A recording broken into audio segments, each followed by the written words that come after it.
안녕하세요, 김태환 원장입니다. 오늘은 남자 코 성형에 대해서 얘기할까 해요. 남자분들의 그 코 성형을 하는 부류는 두 부류 정도가 된다고 생각해요. 하나는 코 안에 비중격이라는 부분이 휘면서 겉에 있는 코가 휘고 그런 휜 코에 대한 교정을 하면서 기능적인 부분도 같이 해결하는 그런 부류가 있고, 또 하나는 사이즈가 작거나 낮아서 입체감이 부족할 때 그런 부분에 대한 입체감을 통해서 좀 더 얼굴이 선명하고 남성스러운 인상을 만들기 위해서 하는 부류가 있죠.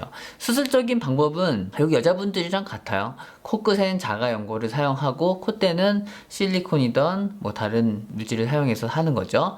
물론 무보형물이 가능하다면 무보형물로 진행할 수도 있어요. 그런데 남자 코는 여자 코와 다르게 라인적인 느낌이 좀 다르죠. 그림을 그려보면 남자분들은 이마뼈가 좀 높은 편이에요. 그리고 쑥 들어가는 세깅이라는 게 있고, 그래서 코끝이 이렇게 생기죠. 눈썹이 이 정도에 있고 눈은 이 정도에 있다고 보는 거죠. 코 성형을 할 때 전체적인 높이감을 가질 수 있는 두 가지 팩터는, 첫 번째, 코끝에 만들어지는 지지구조. 비중격 연골을 사용할 수도 있고 뭐 가슴 연골이나 기중등 연골도 사용할 수도 있겠죠.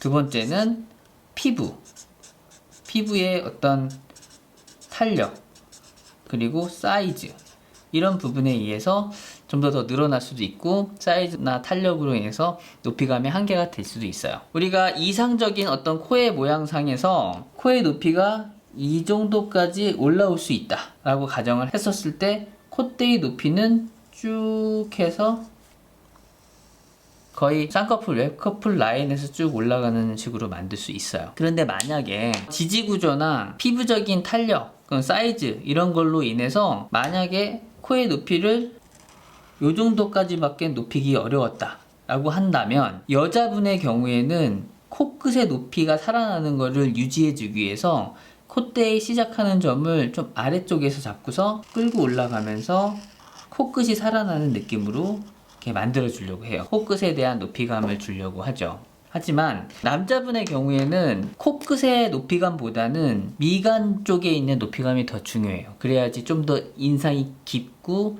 좀 더 진한 또 입체감 있는 느낌을 낼 수 있으니까.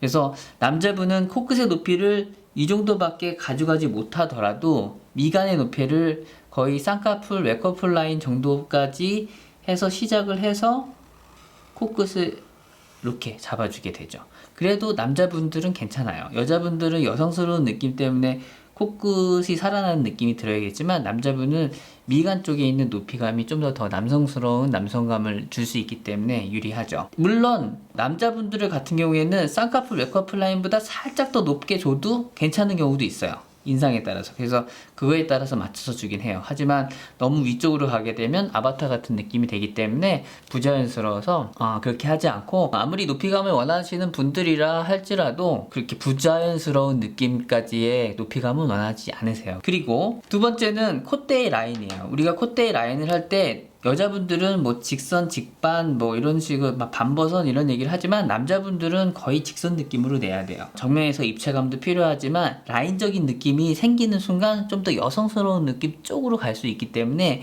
항상 콧대는 좀 직선의 느낌을 내려고 노력을 해요. 그래서 이렇게 하게 되고, 그런 거는 보형물을 어떻게 깎냐, 환자분의 콧대의 이 바닥 부분이 어떤 식으로 형성이 되어 있냐에 따라서 맞춰가지고 최대한 직선을 만들어주죠. 두 번째는 코끝이죠. 코끝은 우리가 앞서 얘기했지만 얼굴에 수직이 되는 면과 코끝의 비주의 부분이 이루는 각을 비주비순각이라고 하고, 남자의 경우에는 90에서 95도 정도를 갖게 한다고 했어요. 이 코끝이 약간 들리는 쪽으로 가는 건 약간 여성스러운 느낌이 될 수 있어요. 그렇기 때문에 남자분에서는 이런 모양을 좀 주의해야 돼요. 그래서 우리가 높이를 주려고, 코끝의 높이를 주려고 하다 보면 피부적인 어떤 탄력이나 사이즈로 인해서 높이 주는데 한계가 좀 생기는 경우가 있어요. 그럴 때는 약간 코끝을 들어서 각도적인 부분을 조금 더 위쪽을 보게 해서라도 높이를 주려고 해요.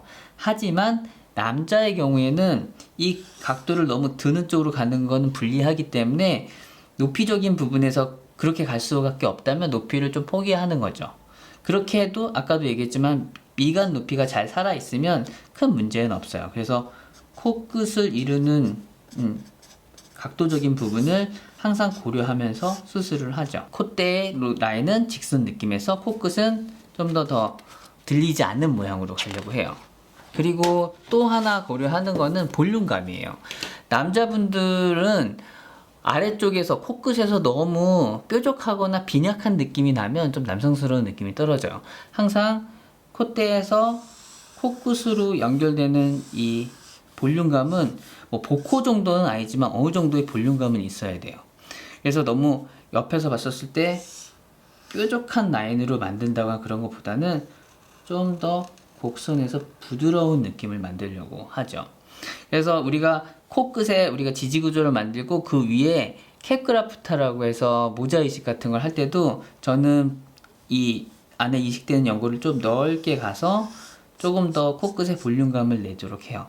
콧볼도 넓을 때는 당연히 벌렁한 느낌이 있을 때는 줄여주는 수술을 콧볼 수술을 하죠. 하지만 너무 좁아져서 빈약한 느낌이 들게 하거나 그런 건 좀 피하려고 해요. 그래서 전체적으로 한번 정리하자면 콧대는 미간 높이가 잘 살아나게, 코끝 높이가 너무 강조되는 것보다는 사실 미간 높이가 높아지는 게 입체감적인 측면에서 유리하기 때문에 그렇게 하고, 콧대는 직선, 그리고 코끝은 너무 들리지 않게, 그리고 전체적으로 코끝의 볼륨감이 너무 빈약하지 않게 만들려고 하고 있어요. 자, 오늘은 남자 코 성형에 대해서 얘기했어요. 영상 시청하시면서 궁금한 점 있으시면 질문해 주시면 답변 드리도록 하겠습니다. 김태현 원장이었습니다.